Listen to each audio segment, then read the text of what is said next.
Hi, this is Tolec for the Andromeda Galactic Council and Transformational Shift Radio and Adona of StarAncestry reports. Today is late Saturday evening, May the 16th, and down in Australia, Sunday morning, May the 17th. I'm making this reference because today we have a very special program we are calling a Sharing of StarAncestry Client Experiences. And my reference to Australia includes this StarAncestry client, Sarah, who's from the greater Melbourne area, Darrell, who's from Vancouver, BC, Canada, and Philippe from Quebec, Canada. Welcome to all of you listening. And welcome, Darrell, Sarah, and Philippe. Thanks for joining us. Before we go any further, I'd like to provide a brief explanation for the people listening so that they can really understand the focus of this special program.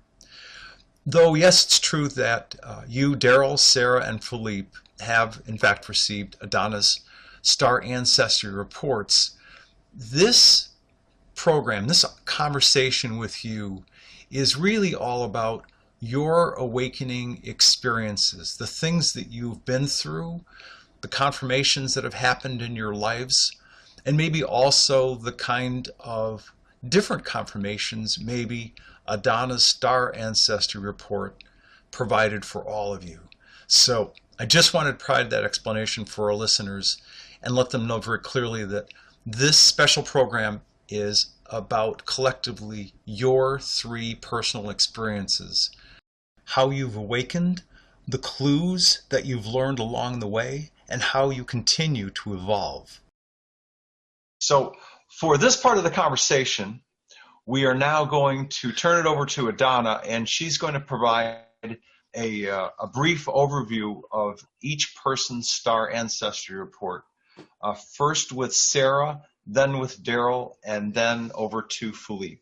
And then we're just going to open up the conversation, open discussion among all of us, so that people listening can hear and experience what you guys have felt as you've received your reports. So Adona, go ahead. Okay. For those of you listeners out there, this is the basic report that I did for Sarah. Chief Medical Officer Asa told me that she's from Arcturus star system, which is a boost constellation. And the Arcturian people are mainly responsible for the stargates, the guardians of the stargates. And they're also the first chair of 12 member Andromeda Council, and they're very highly evolved souls, in the ninth dimension, and very much attuned to all of the dimensions that are below them, because they wanted to help other people, other souls to evolve. And so that's just a simple, basic information that Sarah received. Right, and so we've learned that she's from the planet Patola, and do you have an overall sense of who she is from her home planet and the role that she plays? Is this part of the? No, because this is only showing the location and where she's from. Okay. The premium part is where all the history comes into play. But what we do know about her is that she is 10 feet. Is that correct? She's very tall. Young woman, you are 10 feet, 5 inches tall, at least in American terms. You have blue skin, white hair, And go ahead, what does it say, Donna? Deepest, transparent purple eyes. Generally, that's what the women, most of the women looks like. And then, of course, men traditionally have bald head and spiritual tattoos, depending on their spiritual journey that they've had, and create their own tattoos for their clan. That's pretty wild. We're going to learn some more about Sarah, but right now we're going to move on to the next overview of, I think we'll do Darrell. We'll do Darrell next. Okay, Darrell, his report is basic plus premium. The location of where he's from and the information about the history of his life on that home world. And so in this case, he's from the Pleiades, Together star system, and the planet is named Dakota. He's in the upper 60 in his soul essence. He's Native American look. He has long blue black hair tied back with a leather strip, dark piercing eyes, brown eyes. He came to this planet 75,000 years ago. That's a male soul essence. And Darrell, it says that you're only 7'9". Too bad. It's still tall. Yeah, it's still tall. Just a couple short of 8 feet. Especially when the kids look up at him. Yeah. Brown eyes, big piercing brown eyes. Yeah. And yeah. Glitter of laughter. Yeah. It says you have a twinkle and a glitter of laughter in your eyes. That's right. And it also says he's a shaman. Go ahead.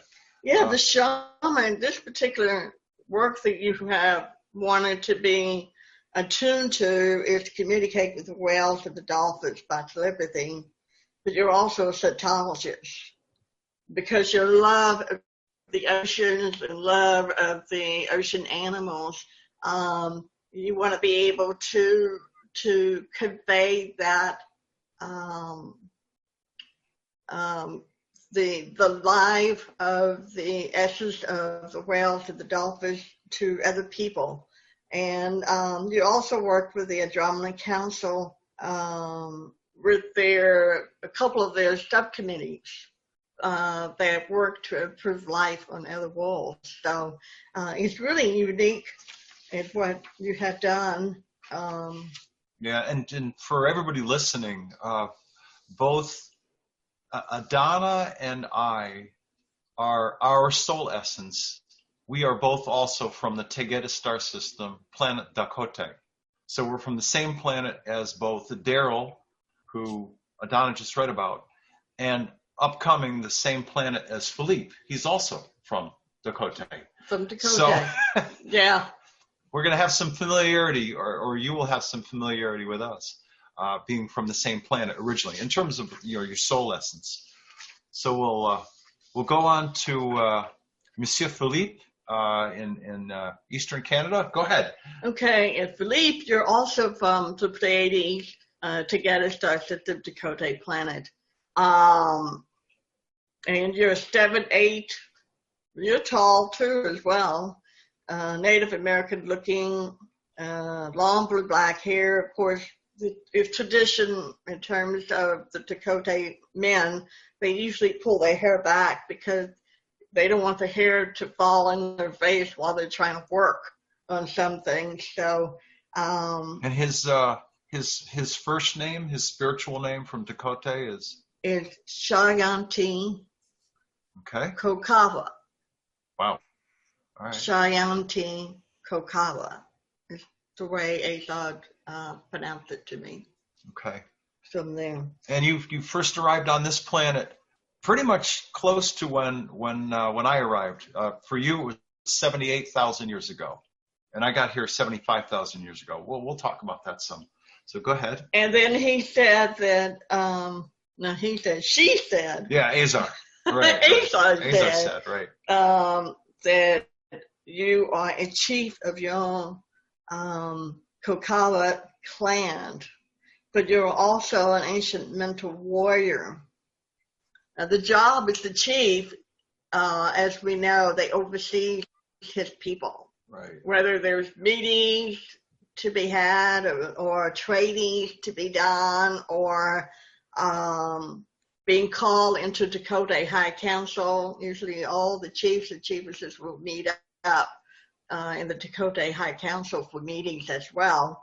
And the communications between the Dakota High Council to the Andromeda Council. So there's a lot of work that needed to be done, responsibilities, if you will, as the chief. And you're also, as an ancient mental warrior, I saw you study under an elder warrior, an elder who taught you how to use your mental faculties to secure the protection, to secure the essence of the mental thoughts with people. So not only do you work with the elder warrior, but you also train with Nahiska, who happens to be the head of the defense within the Andromeda Council main biosphere. Sounds like you're a busy man, Philippe. Try my best. Yeah. So, since, quite honestly, since this particular special event program is being done in concert with you, this program is really focused on all three of you. The introduction of all three of you is the beginning of sort of opening the dialogue for all three of you with us. And questions that you may have, observations maybe of some of the things that you went through and you experienced on your way to awakening. Since we finished with Philippe, do you want to ask any questions or provide any comments to kick this off? It's hard to start just like that, but of course, when I saw the report, I had questions pouring in, but the main thing was like confirmation, because I had feelings, I had dreams, I had like visions, and it's hard to confirm or to talk to someone about that, but getting through to Adona through her website, which I was actually on your website, Tolec, on the Andromedan Council, and saw the link. And then I went through there and I said, I have to try this just to get some sort of confirmation. And when I got the information, I couldn't believe it. Like, it was a true blessing. And I thought, wow, like I just had a dream where I was waking up and I could see through windows in a house, and I was waking up and there was a beach, and then Adona tells me the exact same thing, and I think it was like a day or two earlier, and for me that was like a coincidence. With at one point it's like too much. You have to see like synchronicity through that, and I guess it's just really like, I don't know how to say, but I saw it, and then I felt like relieved, like a relief, like, oh, okay, I understand now, and all these feelings and dreams I have are real, and it was really thanks to you guys. So thank you for that relief and that confirmation. Yeah, it's the word confirmation is the one we use a lot when things that you experienced happen. It sort of gives you this this internal sense of calm that all the things you've been experiencing is accurate. Sarah, comments and thoughts from your end down under in Australia? Well, I've only got the basic report so far, so I'm going to go back and do the premium one so I can find out more information. Well, you've upsold me. Yeah, well, that's not the goal, but I mean, as long as you're here, you must have some at least initial curiosities about, well, what. Yeah, so go ahead. Yeah, I mean, it's an open conversation, so go ahead. Yeah, my journey was starting at the beginning of this year of 2020 when I was sitting in meditation and I had the desire and the intention to connect with my multidimensional self. And the vision I received and the being I connected with was blue, tall, sitting in a meditation position, levitating. And So I began connecting more and more with this being who I knew was myself, a higher version of myself. And I then asked more questions of my guidance team. I work a lot with the angelic realm as well to receive guidance. And I was told the Acturian. And so I was just told that from my own internal There we guidance. go. More confirmation. Great. Yes. And so Yeah. it was indeed that feeling of soul confirmation when I found the Andromeda Council website first and then went across to your work, Adona. And then I just went, okay, I'm going to get this basic report just to see whatever it comes back as. And I was blown away when I opened it and it said I was Acturian. That's cool. Wow. Wow. That's amazing, especially for a short report like that. The basic report you've already had, your meditations and messages given to you, to have it to be confirmed. It sets that aha moment of, wow, this is really happening, and it's really true because you are attuned to your people. And it's amazing just for that very short basic report. That's what happens to people begin their journey, moving on to evolve from there. So I'm happy to hear that you share this with us. Appreciate that. Thank you. Darrell, I'm sure you've got a pretty good story. Yeah, well, ever since I was like really small, I've always been drawn to dolphins and whales, and the stars. I've always looked up and just wondered, like, where am I from? Like, my whole life I've known that. It's like a deep inner knowing. I've always had like a really high level of sensitivity. So for a lot of my life, it was hard to connect to the density of this world. I'll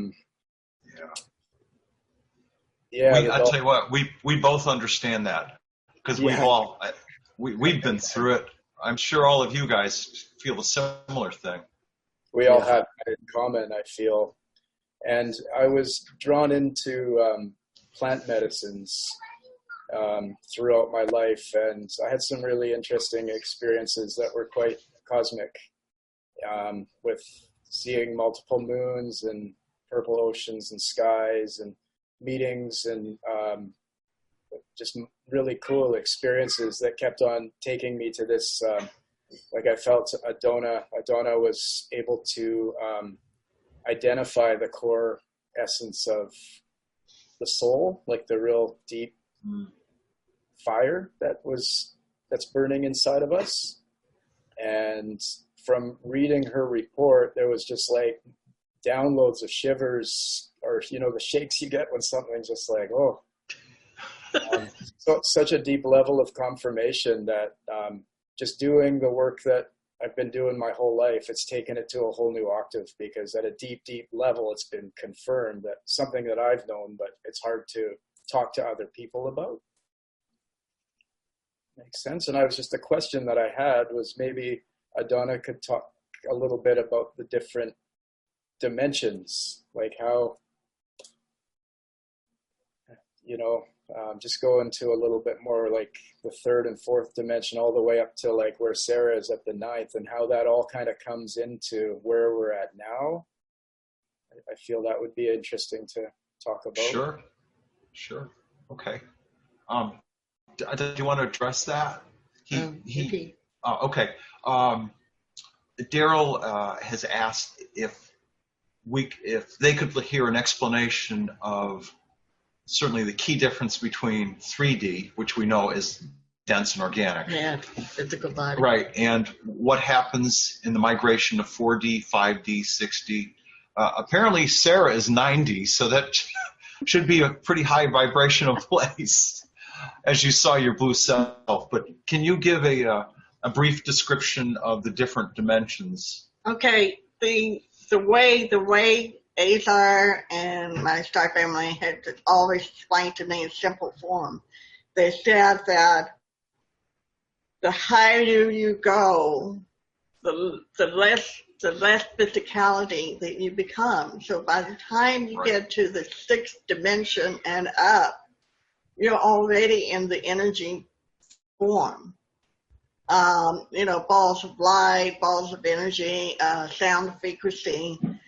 But I've had quite a few of my clients ask me, well, why are you describing the appearances of what they look like in the 9th dimension compared to what we see ourselves in the 3rd dimension?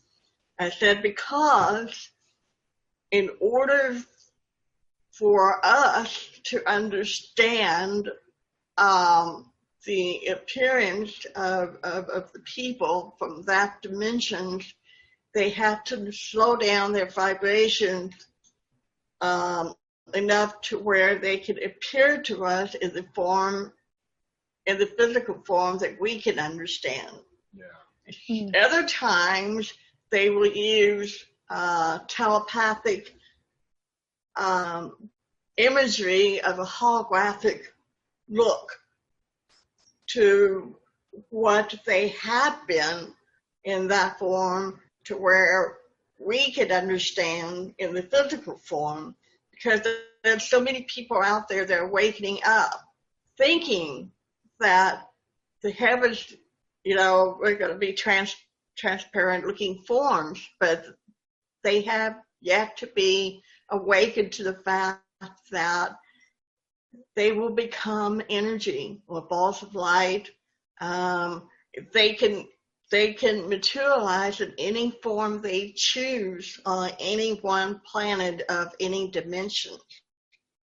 Yeah. If that makes any sense, like she said, the higher you go, the less physical form you would be, and the more you become light.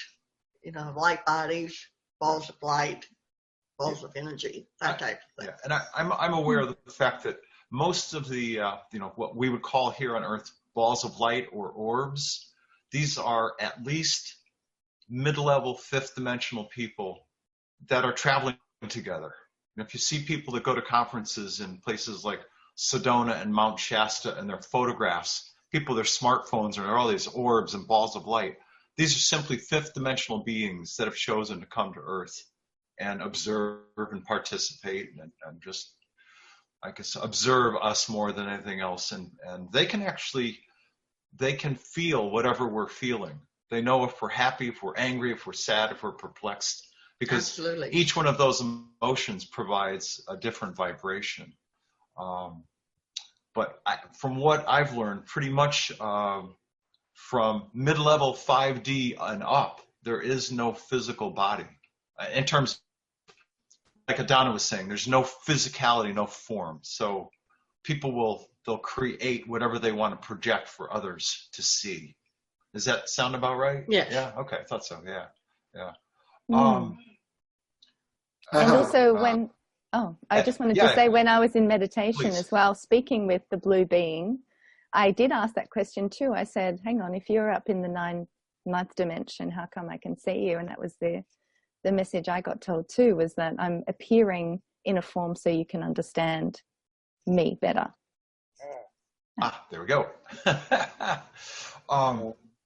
Would it be possible for me, for example, I know this is going to sound paradoxal, but to meet myself in a physical form in that upper 6th dimension with my 3D body?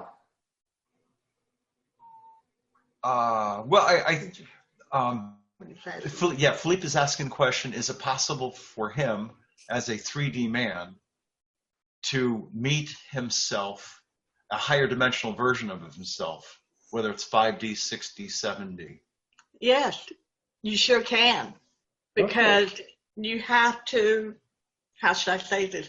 You have to use your telepathic mental mind and meet your person in the future, or meet that person that you're yourself, and that energy will connect with you that you would be consciously aware of at this moment in time in your physical form that you're in now. I have heard from other people who have shared with me that, for example, how would I meet my form in that dimension? All you have to do is link up with your mind and see and ask for help. Ask for your guide to help you be able to connect with that self. It's in a similar way that Sarah described. She was in a meditation and she saw this blue being. In fact, she was seeing the higher dimensional version, or if another way to say is her higher self. So very, very similar. For example, what happened to me is that one day I was talking to Tolec and some other people. We were sitting just talking. And I said out of the blue, I saw myself walking down the hall in the middle of the ship going to the Andromeda Council meeting. I knew exactly who I was. It was me, and yet I'm in this physical body. But I'm aware of hearing with my telepathic abilities to hear myself walking down this hall, and there was the door to the right. I was going in, and I see a bunch of people in the Andromeda Council meeting. And it feels just as real as I'm sitting here right now. Thank you. Okay. You're welcome. Darrell, any more thoughts on your end? Thoughts, observations?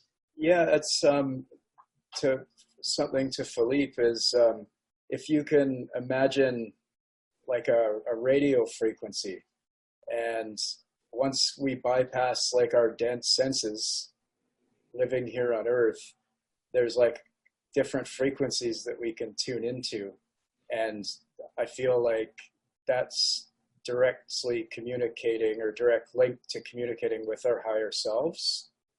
I like drumming, like when you're drumming, because you can kind of break out of the, what I have to do today, the stress, the different things going on, and eventually you kind of free yourself. And then in that kind of free state, you ask for assistance and you develop a relationship with those different, like maybe dimensional versions of yourself or your higher self in different ways. I don't know if that helps at all. It does help. I was wondering, like, more in a physical way. Like, could I shake my hand in like, I know I'm connecting with my upper soul essence, and like I've seen like myself as a ball of light through dreams, but like could he come here, or I go there, or I go on the biosphere and meet myself and shake hands, or we're both going to disappear or something. Well, organic physicality can't, let me say this differently. Someone in 4D can commune with, connect with, feel somebody else in 4D, 5D, 6D.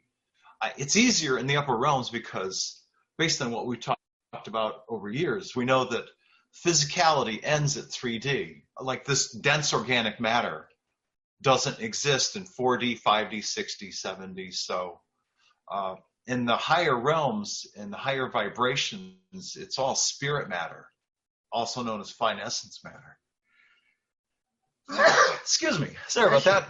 So I don't know of a way that a 3D organic person can actually physically touch a 4D spirit person. The spirit person would just pass right through the 3D person. Right. So, but just like Sarah described, do you have the ability to interact with your higher self? The answer is yes. The answer is yes. But it's like she said, it's in a meditative state, and you can shift, just like Donna described. She was seeing herself walking on the Andromeda Council biosphere. And anybody that I've ever talked to that explores the expansion of their higher self, there's always some form of adjusted intellectual or mental state. It puts them in a different vibration, and seeing is involved. I've done some myself quite often where I'm seeing myself somewhere else.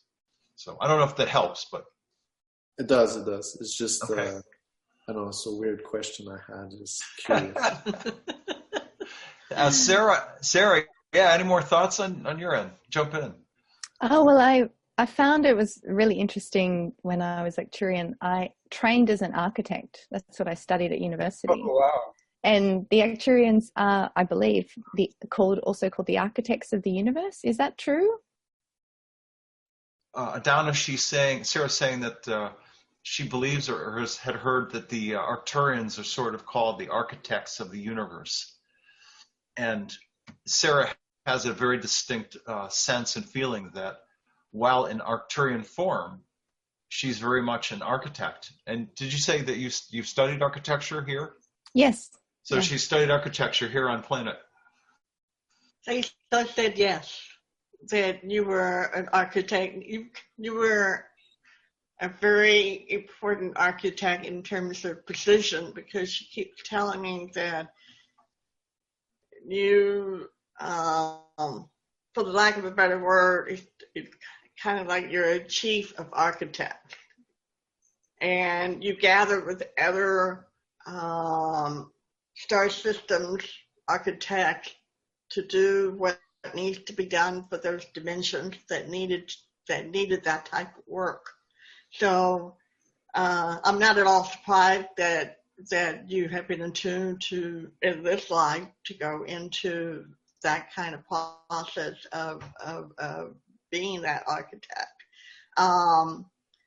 This doesn't necessarily mean it's the physical form of architect. It's more of and I keep seeing geometric designs, symbols of that type of architect in terms of the planet itself. That means that you travel with our other architects and a group of star people to other worlds to make a change to improve the planet's geometric design to be able to operate better, to function better as a planet. And doesn't that also coincide with the frequency shifting of that planet? Because if you view a planet with different geometric forms, as we've always said, sacred geometry, then it's going to change the planet's vibration. Right, exactly. Yeah.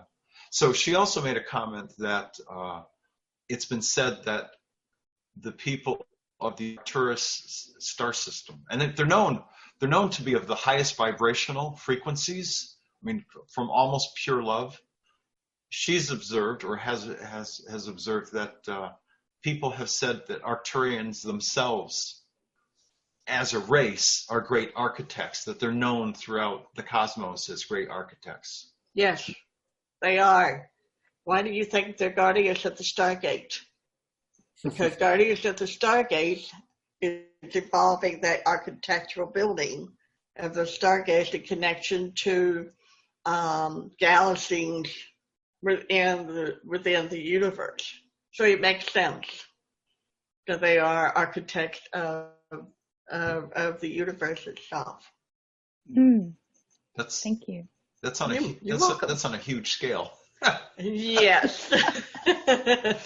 Busy scale. Yeah. Darrell, I want to hear about some of your, if you don't mind, I want to hear about some of your thoughts and feelings regarding your connection to porpoise, to different, if you will, species of whales, and why porpoise. I mean, other than obviously your spiritual heritage, would you just share with us what that's felt like for you and how you've experienced it? When I'm 44 now, and when I was 18, I had a killer whale tattooed on this shoulder and a dolphin tattooed on this shoulder. Yeah, cool. It's amazing.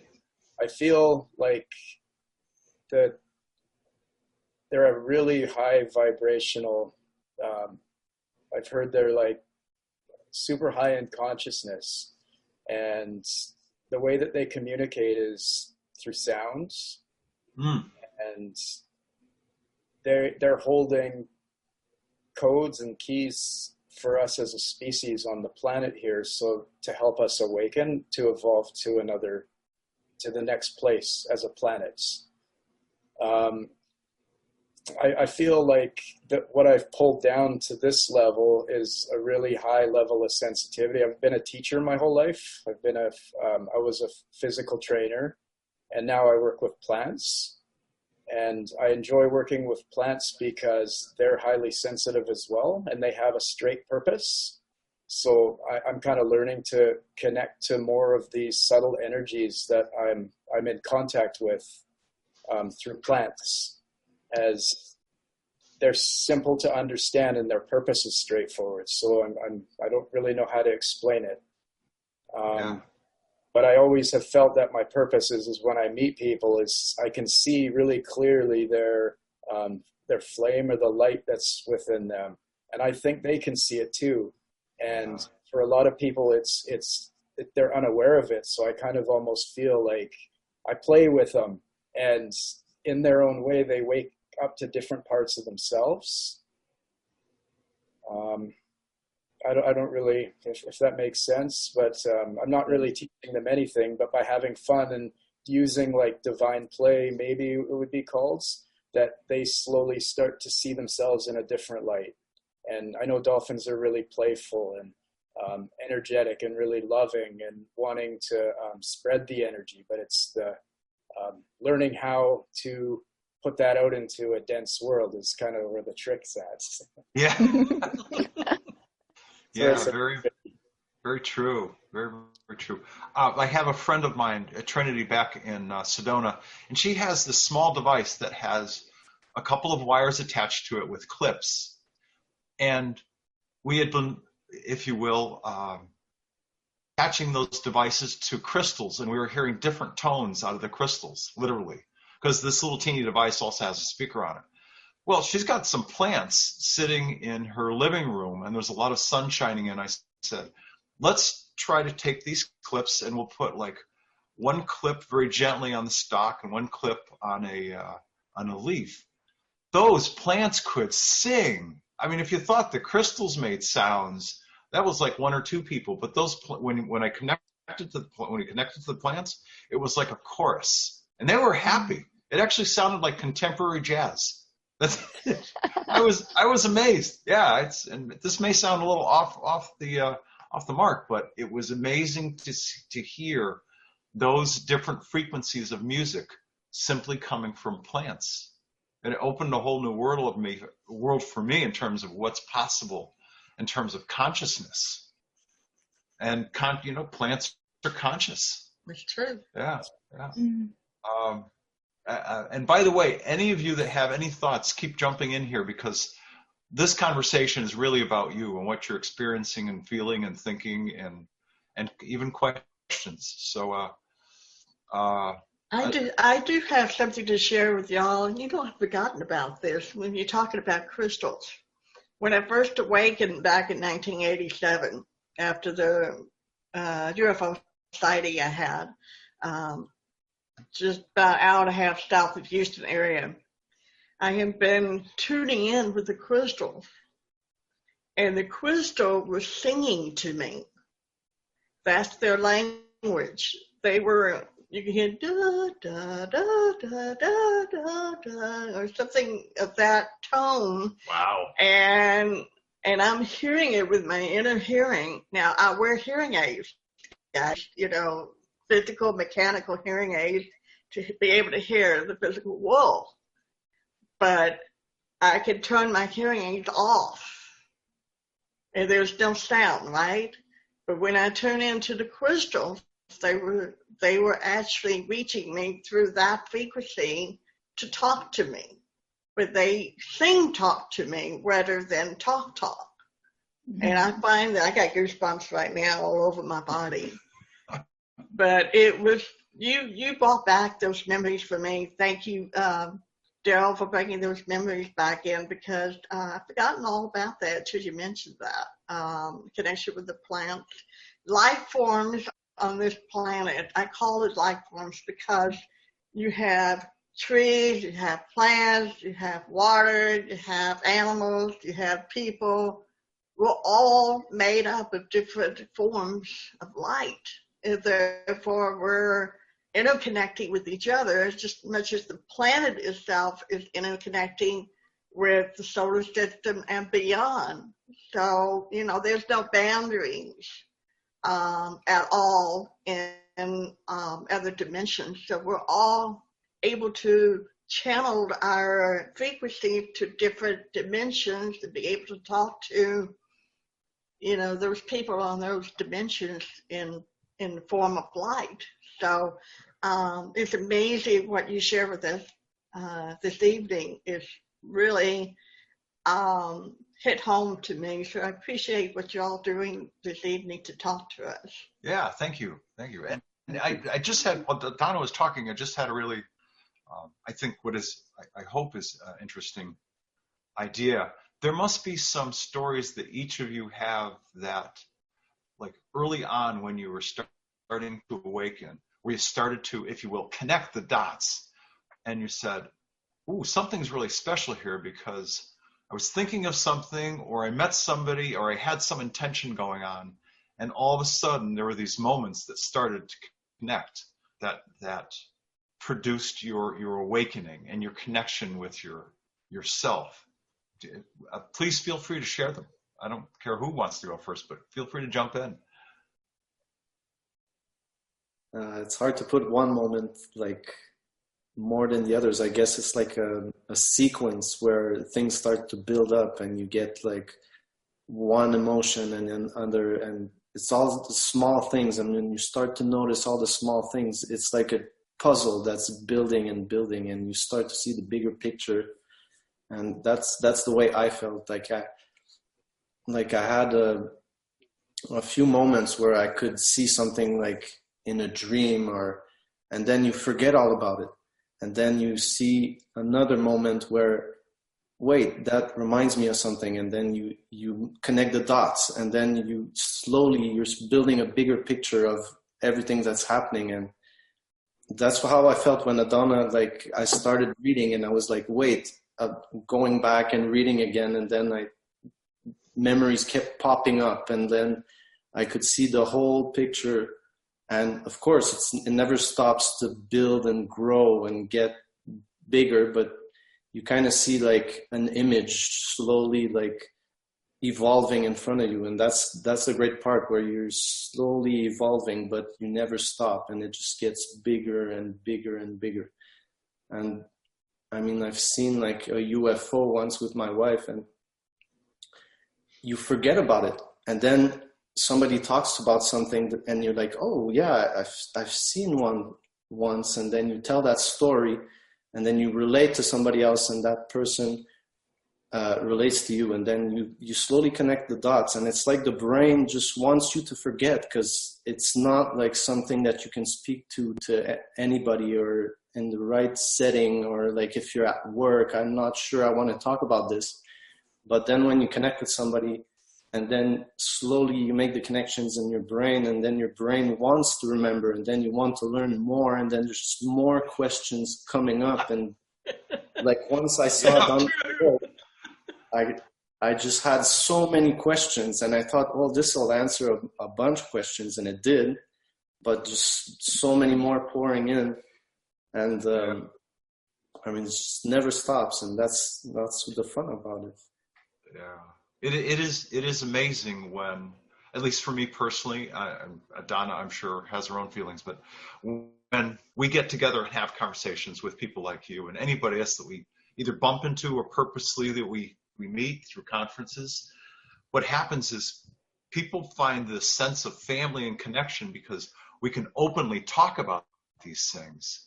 And everybody's got a different experience, a different sense, a different story. And so all of these stories start to get shared, and people open up more and more, and you start to have all of these aha yeah. moments.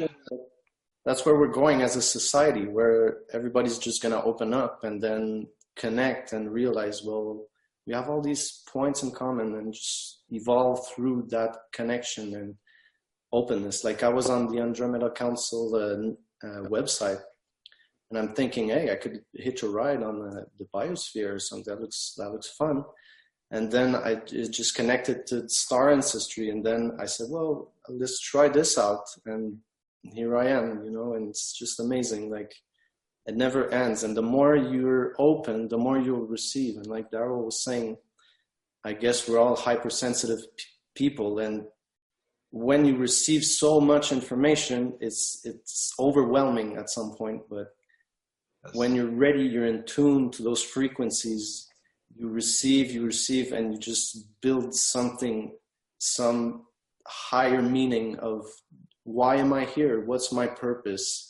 And, just get a job, get an education. And that's not fulfilling as this whole process is. And it's really the enjoyment. And that's what I love. Yeah. Thank you, Merci.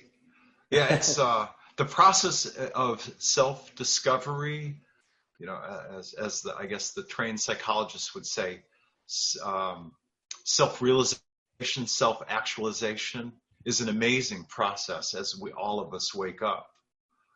Sarah, Darrell, more thoughts? I wanted to add in here that I feel like for a lot of my life, I felt quite different and held that inside me because I couldn't share my true self with the people I was surrounding myself with. And I guess I felt for a long time that I had something different about me. And since about 2013, I've been working with chakras and now do a lot of work more with energy on myself and training to do that with others. And what I've realized, though, is that actually everyone is different and special. But I was just one of the first people, like many of us here, to know that that was in me. But everyone actually has this ability to connect with their multidimensional selves. And it fills me with so much joy to know that actually every being on this earth has that potentiality within them.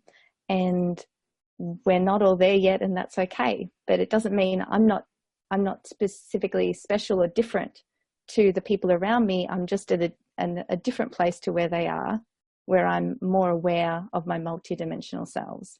But they have that exact same potential within them, and we get to watch that unfold. Yeah, it is an amazing process, especially when we're each paying attention. Donna, wouldn't you say also that, as we walk this life and we have these different moments, it's almost like there are additional levels of awakening, as you take each step, each conscious step, that there are different levels of awakening, which lead to other levels of awakening.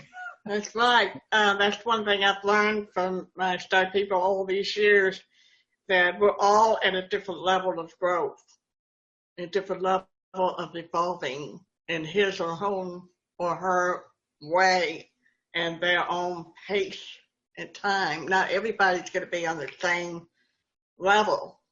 That's what I've learned over the years. So I've learned to accept people and love people where they're at that moment of time. They too, like you said, they too will evolve when they're ready for it.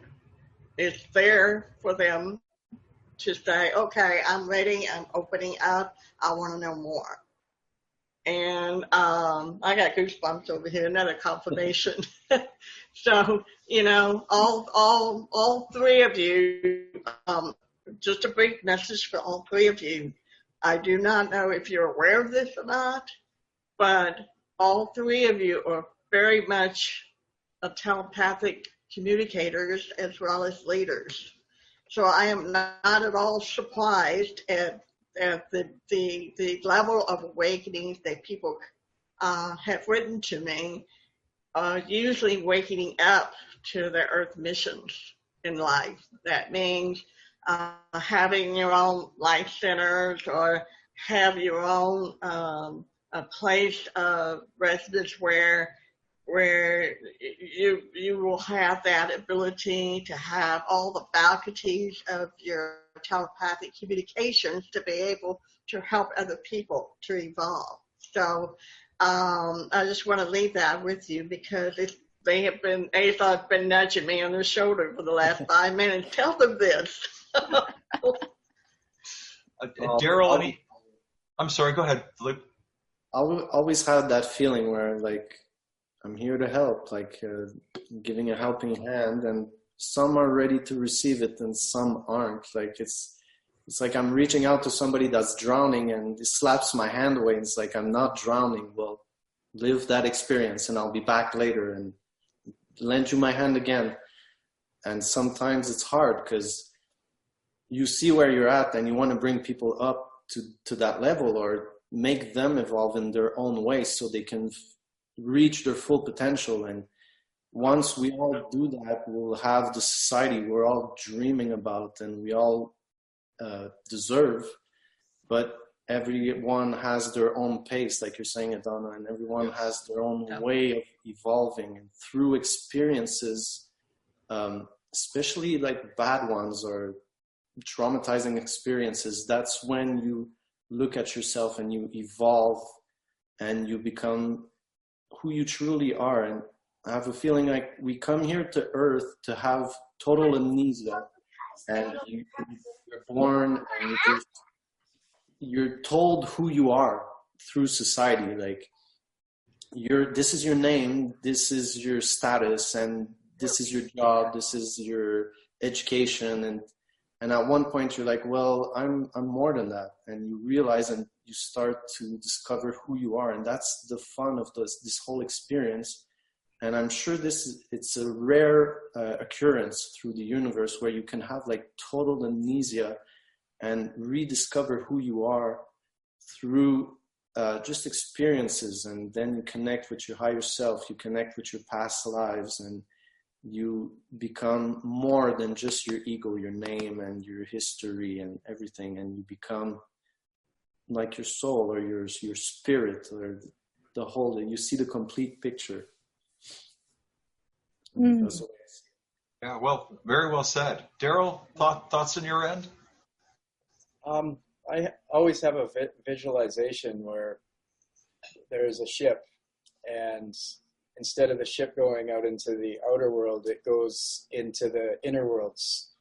And through meditation and learning about yourself, you're able to kind of navigate this ship and explore.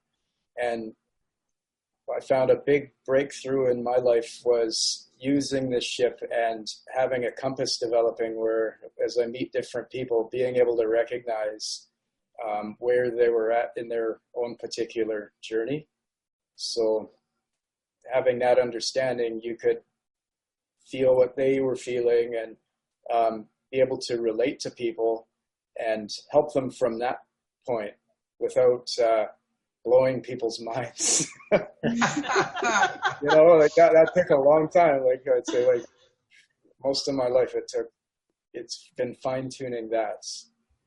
You don't want to, you want to help people, but at the same time, you don't want to blow people's tops off. And so, yeah, I don't know. Yeah, you know, when we're in a conversation like this, so there's 5 of us, and we're all at different levels of growth and evolution, but at least we're all on the same page of knowing and acknowledging that there's more than these physical bodies. We've come here to this planet for a certain reason. There is joy in learning why we're here and, you know, making, if you will, making that climb up the evolutionary ladder. But I find that it's fun when, and it's certainly easier when we get people like us that are familiar with these concepts and we can speak openly. Yeah. As compared to trying to measure our words. You know, it's just a matter of thinking of whatever things that really, really excite you. I've discovered that's been the process of my own awakening, is acknowledging and paying greater attention to what really, really excites me while I'm down here doing more of that. And of course, helping other people in the process.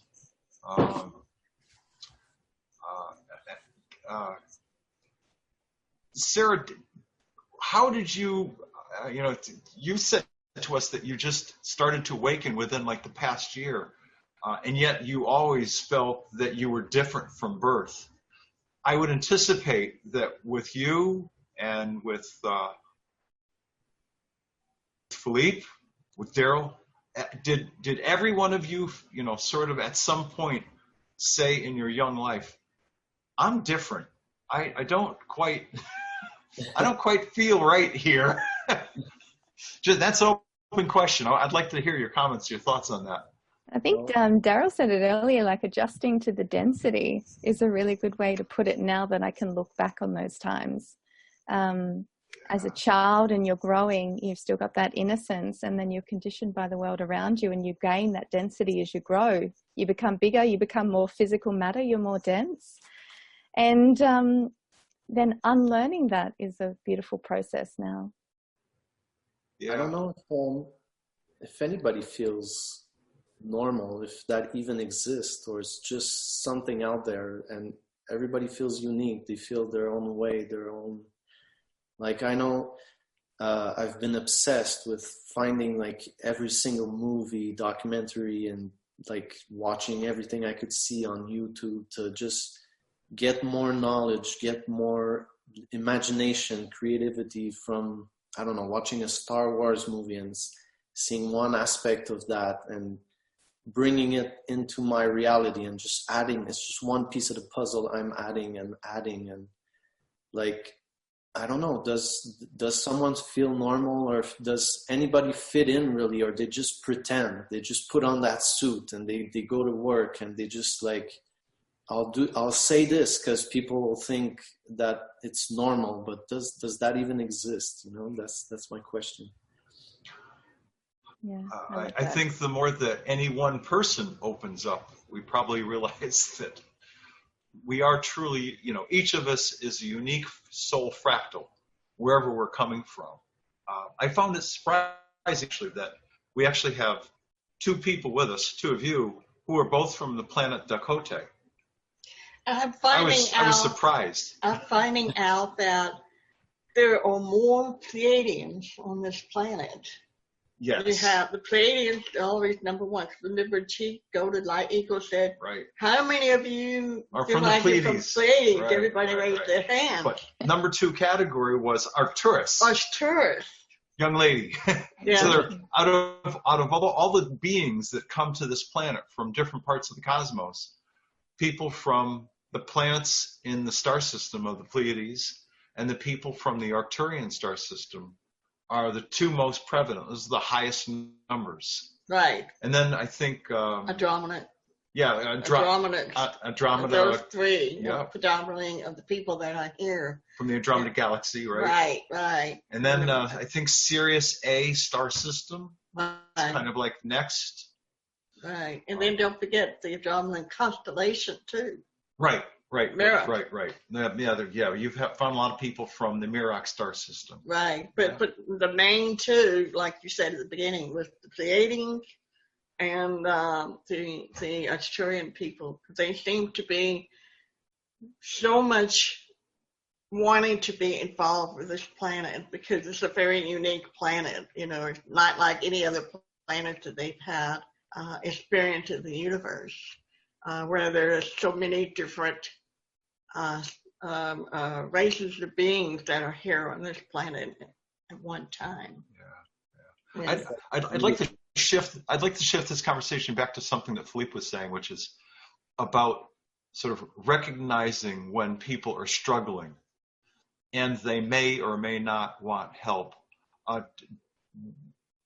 Sarah, Darrell, I'm sure you both had moments in your lives when you're meeting people, you're interacting with them, and there's some sense on your part that they're at that sort of that cusp, that moment of awakening. Can you tell me about some of those experiences that you've had and how it affects you and how you've handled it? Out here on the islands, I've believe that when somebody comes across your path, there's a purpose. So there's a forest really like right behind our farm here. And I've taken like a number of people out and just said like, hey, we're here to teach each other something. And they're like, what are you talking about? Why are you mentioning this to me? And then it's just kind of like, you know, I kind of use humor. And then once we kind of get into the metaphysics, it's amazing like how quickly people open up. Once you kind of just like, it's kind of like working out. It's uncomfortable until you get into that state. So I've met some really interesting teachers from being just brave enough to be willing to go into those areas. And sometimes it doesn't work out where somebody's like, don't ever talk to me about this. sorry. Like, let's talk about something else. Yeah. To catch a fish, you got to throw a line, right? That's right. That's right. Yeah. That's right. Yeah, I've seen some of those looks myself. I was raised in the Northeast, and you know, whenever I go back to visit in New England, it's a rare moment that I can speak to somebody about these kinds of topics. Very, very, very rare. And yet, I had the benefit and the just the joy of experience.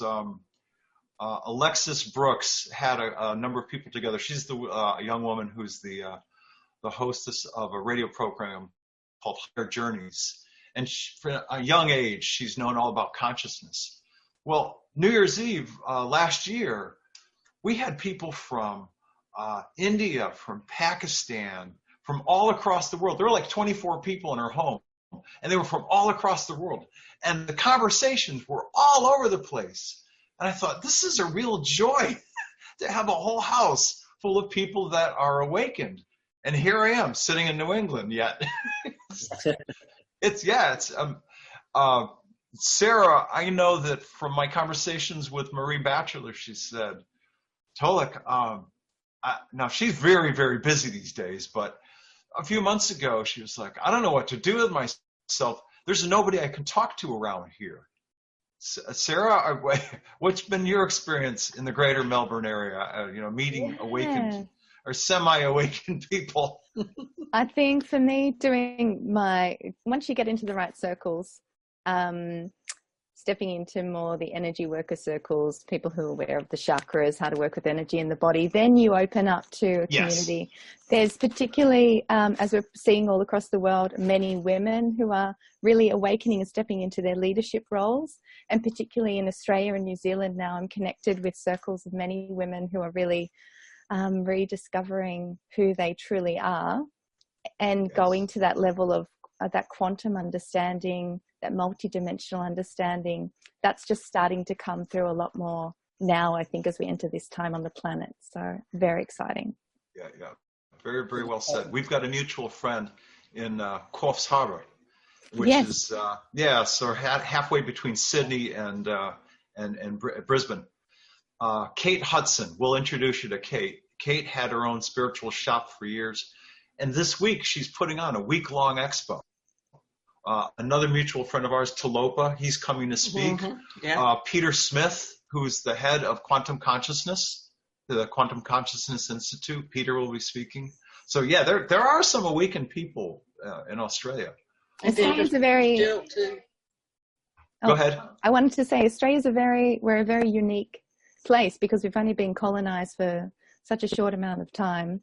And we've got so much history with the Aboriginal people who are the sacred owners of this land, and they have kept this land for, as we know, what did you say in my report? I've been here 100,000 years.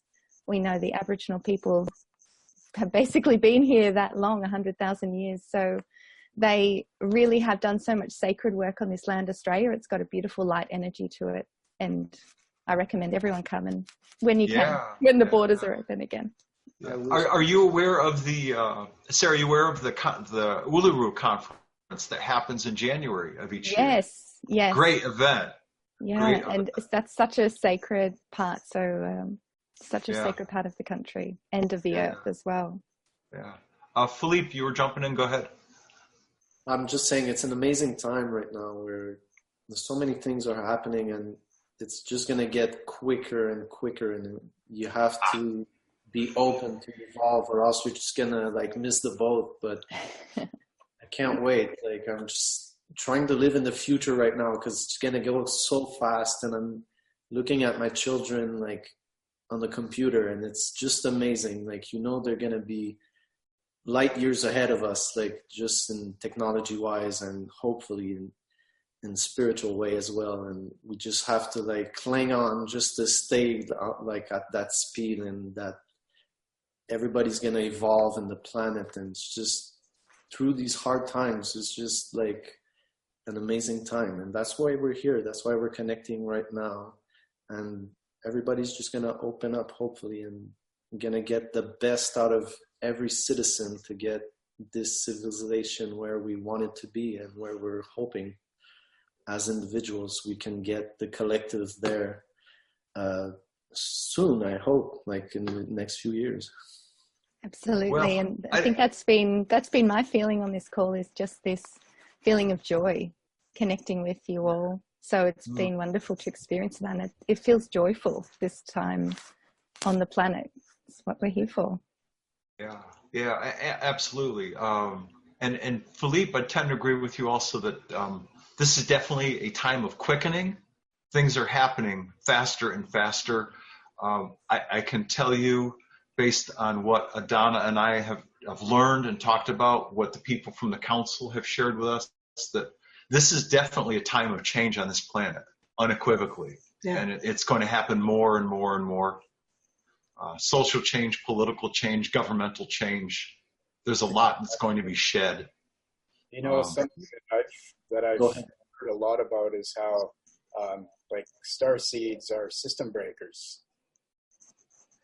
So as we awaken to our own starseed origins, we're system breakers. We've chosen to come into a planet in transition to help elevate the consciousness. I think you're accurate about that. Philippe, go ahead. I think we've been like repressed technologically and emotionally and spiritually through systems of control, and once those barriers break down, it's just, we're gonna leap, like do a quantum leap, and we're gonna this whole like repressed era of, you know, like we're gonna go through all that, like all the past we should have done, we're gonna go through it in a few years. And it's a great moment to be here and experience that. And I think we've all chosen to see that change. And I think it's something rare, something unique, even as the universe have so many possibilities, but this one is very like rare and unique, and we're here to see it, and it's amazing. And just live that experience at the best, and just be happy and love. I just can't wait. What's next? Yeah, I love what Darrell said, we're the system breakers, and I believe we're also the system makers as starseeds too, because we'll be breaking it down so we can build it back up again to make a better world and a more loving world. Yeah, we deserve it. Yeah. Well, yeah, we do. We do deserve to have a great life, a joyful life, an enlightening life, and a life where life is a lot easier and people are just simply helping each other. Ultimately, we'll get there. Adona and I have both learned that there is incredible change, not only coming to this planet right now, but coming in the future. And we're going to see massive, massive changes. And, you know, the people that are ready for it will deal with it. And the people who aren't ready, they'll just leave the planet. They'll leave the planet because they're just emotionally and spiritually, they're not ready. I think, too, this planet is key to more change throughout the universe. And as we change, we're going to influence, we're going to step out, we're going to go and reach out to the stars and build colonies, and it's going to change the whole galaxy, and the galaxy is going to change the other ones around, and it all starts here. This is where like That's why everybody comes here, and we're all looking at this era and time, and people come visiting and to see what's going on. And we came here and we decided to be a part of it. And through that amnesia and waking up to who we really are and what's our purpose here, we're going to change the universe through this, just these changes here on the planet. Yeah, it's individuals collectively. Yeah. You know, as we interact with each other, as we have conversations like this. It's like a ripple into, like dropping a stone into like a cosmic ocean that just flares out. Yeah. Yeah. Like, we've come here at this time here and now for a reason. And this is it, just to live this experience and be a part of it. And it's just amazing. Can't wait. Well, you're living it, so I guess there is no waiting. And you know, we've all made a conscious decision to, as Darrell said, break the systems, and I think, you know, break out of a normal life and do things that are different, do things that are challenging, that push us, that make us grow. Well, this is pretty much an exciting time in all of Earth's history. Even our star people are excited, with so much joy and so much love coming from them. And they told me that you are living at the most height of your civilization, and the change that's coming is going to be so much more returning to that pure love and pure essence of who we are. And I'm very thankful to have been born at this time period, because I'm looking forward to the shift, the change that's coming about with this planet and its people. It's a very exciting time to be here. Yeah. So, any final thoughts from any of you? I'm kind of looking at the time, and I think we're kind of sort of coming to a natural close of this first conversation, but feel free to jump in with any final thoughts that you might want to share. I have a question. We're on Dakota Upper 6D. In Earth years, like, what's a lifespan in that reality and that density? Is there a way to translate that? Like, our higher soul is there. Am I gonna live few lifetimes here in 3D? While my other body, you understand my question? Yeah, sure. I will answer, Adona will answer. But the short answer is that your higher self, your higher dimensional self, whether it's 4D, 5D, 6D, 7D, those are just vibrational levels, if you will, of learning, vibrational levels of evolution.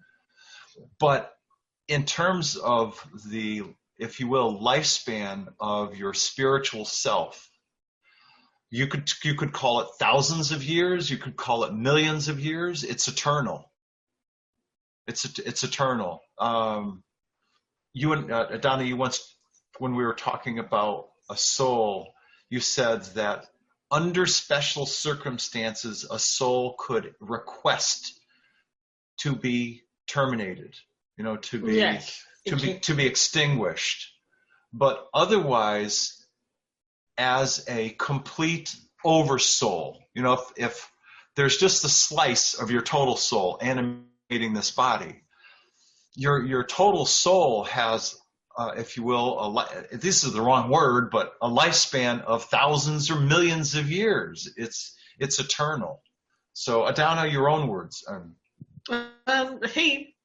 Very well said on your part in explanation. That's basically right, because in that dimension, there's no time, there's no space, and there's no age. Right, and it's not organic. So there's no organic matter death. Right. Right. Spiritual matter is fine essence, higher vibrational matter. It's crystalline. It's electric, if you will. There is like one iteration above that, which is sort of like plasma. I think is the next higher frequency above spirit essence. But thousands of years, millions of years, just however long you want. Once you can. Sorry, Go ahead. go ahead. Once you're terminated or you choose, then you return to source, or what happens? Yeah, its question is if a soul chooses self-termination, does it go back to creation? Does Yes. it go back to source? Yes. Yeah, she said yes right away. Yeah. Thank you. Yeah. Yeah. Darrell, I can almost hear your mind whirring over there. Some thoughts, please? Man, the big thing that's come up for me lately is duality, or transcending the ego. And Yeah. I want to say, like, we're never taught what the ego really is and how strong of a hold it has on us in this density. So I feel like a lot of information and people and books I've been coming across have all been really, it feels like as a whole planet, it feels like that's what's coming through really strongly right now about how to evolve, Yes. how to like face the duality we've created through our own thoughts and our own feelings and take accountability for it so that we can actually transcend it and connect to these higher aspects of ourselves. Yeah, it is a journey, isn't it? Yeah. To especially when we have to face difficult moments and do the best job possible to get the ego out of the way and just stay in the all right.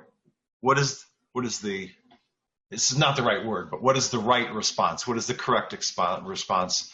How do I come back to this person from my heart, if you will, not from a defensive position, but from my heart? Speaking truth. Those are important moments. And it's challenging work, right? Like it seems like as a whole planet, we're all there, or we all have all these challenges that we've created, and it's just learning to trust in the source and in the creator to allow us to develop the wings to come together as a whole, this whole collective, to fly together. Yes, I was actually in meditation yesterday, and I received the message, what if the ego is love? And that was the question. So that was the first time I'd always been so critical of the ego, because I'm constantly in that state too, trying to, my ego is very clever. It always finds ways to trick me into thinking, oh yes, this is you being spiritual. This is you being your highest good, Sarah. So I'm trying constantly to move into that heart frequency rather than the mind frequency, especially I think because of my Arcturian roots being quite intellectually based, and also I guess for all of us going up into higher dimensions to bring that energy down in to sit in our heart space, in our bodies, and come from that place. And so that was an interesting question for me to receive yesterday. What if the ego is love? When I was constantly thinking of the ego as something bad, I was putting in that place it in a place of duality, wasn't I? So that's something I've been reflecting on myself. Just amazing thought.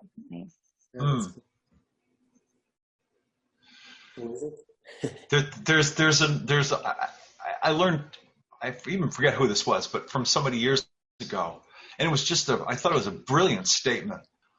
He said, when something comes up in your life that you have to face, if you will, be tough on the issue. I'm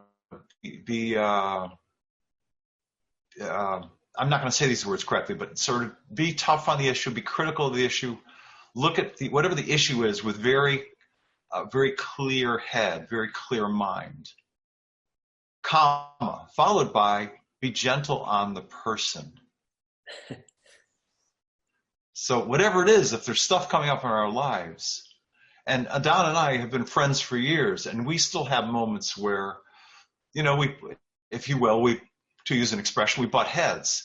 And I always try to double check myself and say, all right, she's my sister, she's my friend. I need to approach this issue as an issue of concern, whatever it is, but be gentle on the person. And that's where I go. That's the first place I go to. I don't know if that helps any of you, but I know that's helped me over years whenever I've struggled with any particular situation. And especially if it's somebody that I care about, somebody that's a good friend. Any and all of your thoughts over there on this one? I try to separate myself from the issue. Like I'm looking at it from a bird's eye view, or like if it's something that concerns me, I just want to be like, if it wasn't concerning me and it concerns somebody else, how would I have to leave like emotions or impulsions out of it and just be rational or think about it in a loving way? Like, how can I help myself in this situation without being like, because you'll be in a conflict of interest as soon as you want a result or you want something and you have a desire. Well, that's where the bad ego steps in, and you have to like separate yourself from the issue to look at it and be neutral in a way. See both sides of the coin. True. Yeah, very true. Like Sarah was saying, that Earth is a school, and if we're here to grow, then that what we deem the negative ego or the ego is perhaps like the highest form of love for us, because of the amount of growth that exposes us to, the taking on or to moving through things. Yeah. So that what she said really, I felt like rung a bell inside of me. That's a great answer to that question, by the way. Thank you. We're in a really crazy world externally at the moment, aren't we? And so much of what I've been going into recently is the inner world and doing the work inside. And that's been a big part of my journey right now at this present time, is sitting with that question of the ego, the thoughts in the mind that are creating the reality externally, and doing the work in there so we can help others outside of us. Right. Yeah, very, very true. Donna, any thoughts as we bring this conversation to a gentle closure? And by the way, before I close my mouth for the last time, I feel really blessed. This is, to me, it almost feels like we're sitting in a conference somewhere. We've got some friends at a table, and we're all having coffee or a drink in a corner. Yeah, right. Here we are reaching across the globe, literally, from the North American continent down to Australia, and yet we're echoing and sharing some of the same thoughts and sentiments. So I feel blessed that we've been able to have this conversation. I've learned a lot from each of your perspectives. So I'll shut up now. Go ahead. Go ahead. This is from Azar. And Azar said she is honored that all three of you came on tonight. She feels blessed herself because she has seen your growth, your awakenings, your awareness, your sensitivity to what's going on around you. And she sends her love to each of you and said to stay with it, take your time, love yourself, love each other, absorb what you can from your attunement with the universe. And she says that sometimes the downloads that comes to each of you may be overwhelming. She said, just remember, tell your guys, time out, Time. I need a couple of days to digest this information. So she said, you have the right to do that, to stop and say, okay, I've digested information for a couple of days. Okay, bring it on again. Download into me some more information, and they will do that for you. She also said that each of you in your lives will be a lot more smoother. She's aware of the ups and downs and the difficulties y'all had in your past life coming here. But she said that your missions is very important to the Andromeda Council.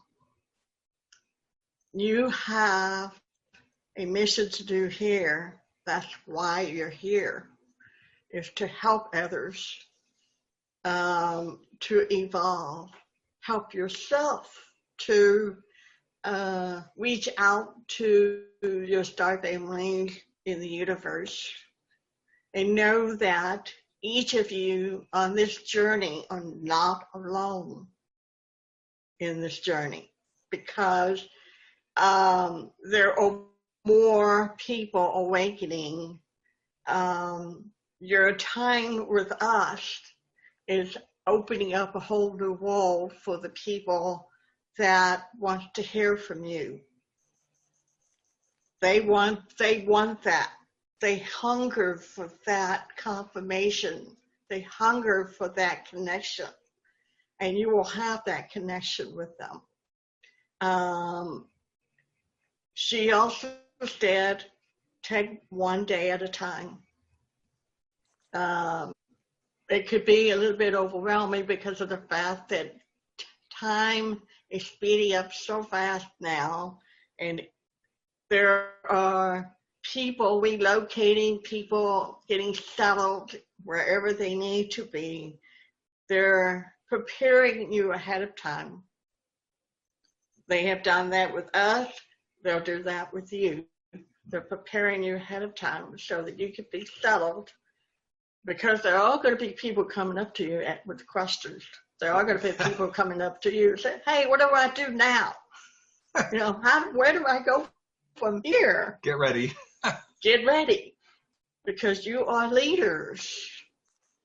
And Azar is so thankful that you chose to ask for the reports and to find out more about yourself in order to evolve, in order to not only help the people of Earth and Mother Earth herself, but you're also helping your star families as well. You're very, very strongly connected to your star families at this moment in time. And don't be surprised if you get manifestations from them, because they will surprise you when you least suspect it. Very true. So this is Azar's gift to you, and I myself am touched by your journeys, by your life experiences, by your feedback. You have no idea how you touched my heart, because I dedicated my life to do this work. And for you to write back to me to thank me, I thank you. You have given me hope for the future and the strength to carry on to be a telepathic communicator for Earth. So thank you, all of you. It meant a lot to me. Thanks, Adona. That was beautiful. Thank you so much, Azar and Adona.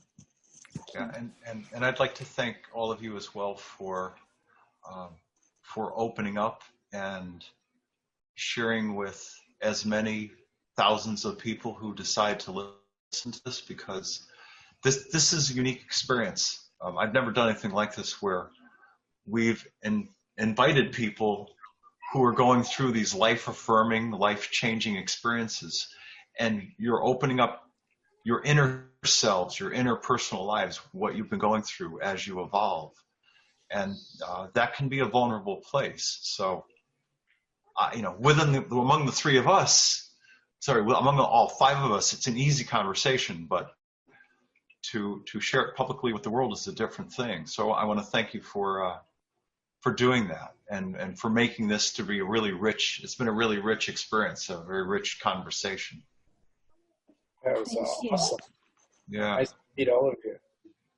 Thank you for the invitation. You're very welcome.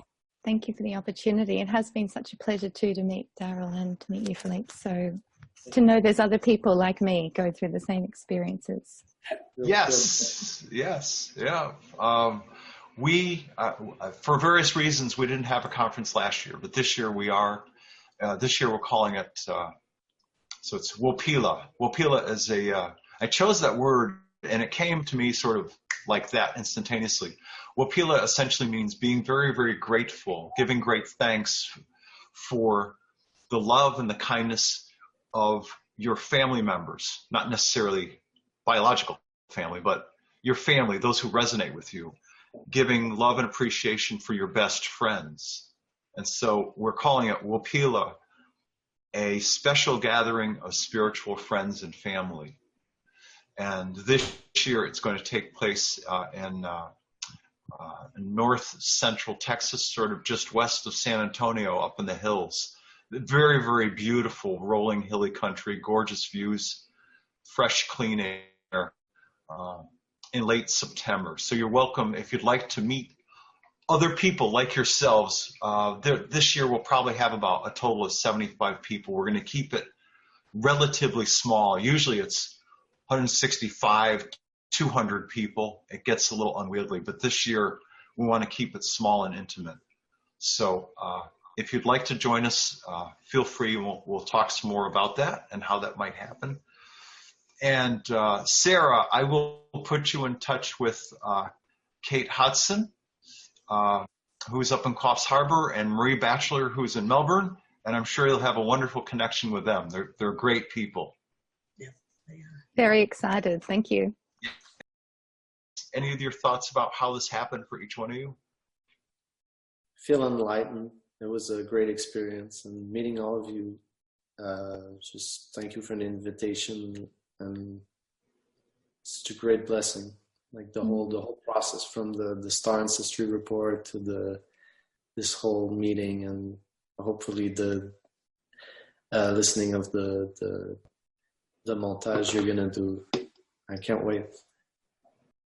Yeah. Energizing when there's like the five of us are able to kind of just open up. So isn't it? Very energizing. It's awesome. Thank you guys. Yeah, you're very welcome. Thank you. And Darrell, I'll send a note to Alfred Weber and introduce you to him and him to you. And if you guys want to talk, he may even want to interview you. I don't know, but I think the introduction's worthwhile because you're on the same island. I mean, same island, same time zone. Awesome. Philippe, I don't know anybody in Mocha other than you. Well, there's a first to everything, so yes, maybe I'll there is someone in the vicinity. You know, we're going to do this here locally. We did this once in another place we lived, but Adona is going to be starting a group called Bandera Starseeds, and it will create in person what we're doing here electronically. So, Philippe, you may want to consider creating your own group, where it may be called a Cosmic Spiritual Awakenings, but create a title that will attract the kind of people that you're interested in, and I guarantee you people will show up. They'll pull together.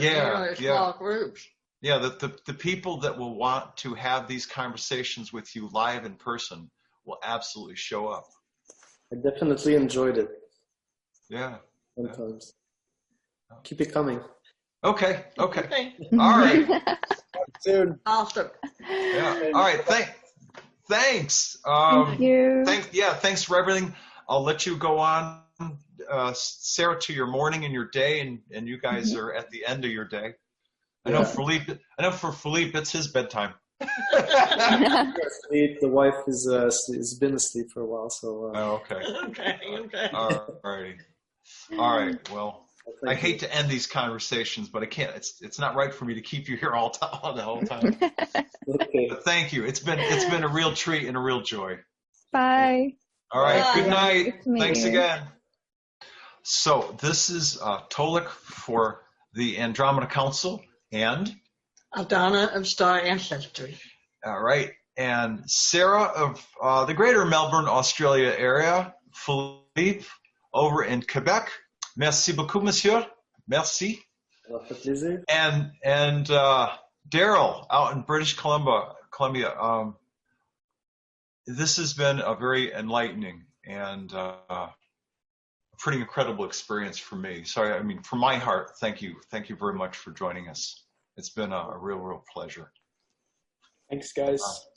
Okay, I guess we'll sign off, and we will stay in touch. Yes, for sure. All right, thanks again. Bye. Bye. Thank you. Bye for now. Thank you. Bye.